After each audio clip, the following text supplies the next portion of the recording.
I'm here in the 2024 Kia EV9 GT-Line.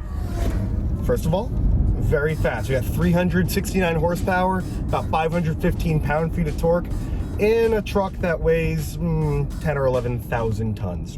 But it's enough to get the car scooting along, especially along these twisty roads up in Napa, California.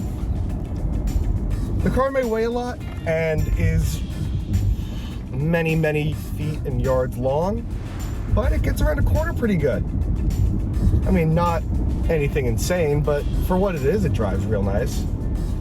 Inside, we have kind of everything that you'd expect from a kind of lower end luxury car, where it's kind of like price point, kind of a weird spot. This one, as I'm driving, about $78,000, which I know what you're thinking.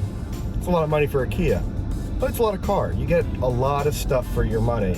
And there's also the top trim. You can't really spend much more money than that. Starts at 55, 56 grand, but for that, you're only getting rear-wheel drive, 230 miles of range, not crazy impressive numbers. You could step up from there. You could get the long range, which will give you more range, but less power. You're only getting about 200 horsepower, which I'm not driving that car. I've only driven the GT line, but that's probably not enough. Maybe it is, I don't know. I'll have to try it one of these days. So this GT line is the top dog when it comes to EV9s. You get everything. You get the reclining seats in the middle that are full power, all sorts of different safety nannies and driver assists that make life really easy on the road for you and your 4 just awful children. And speaking of your awful children, they're gonna have plenty of room back there to do whatever they really want, because there are 2 captain's chairs in the middle, and then the back, the 3rd row, is nearly suitable for human-sized humans. I'm 6'1", and I pretty much fit. So if you're of an average height and girth, you'll be fine. Up front, we've got dual 12.4-inch screens with a little kind of HVAC screen in the middle.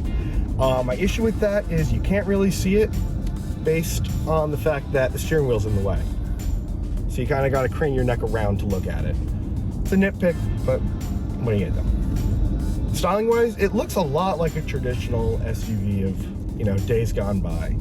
It's pretty much 2 boxes, which is a bit of a departure from like Kia's other EV that they have right now, the EV6, which is a lot more swoopy and curvy. This ain't that.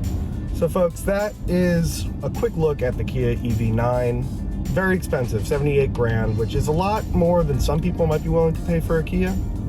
But from where I'm sitting, it's probably worth about that much. And if you know what, if you don't want to spend that much, that's fine. There are cheaper versions of this car you can get. I think the volume sellers will probably be the Land and the Wind, which both start in the mid-60s. You get the same amount of horsepower, but less torque, and about 280 miles of range, which isn't bad.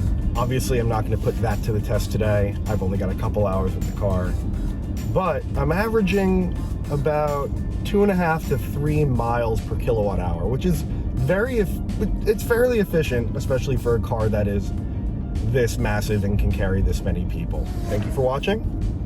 I'll see you next time.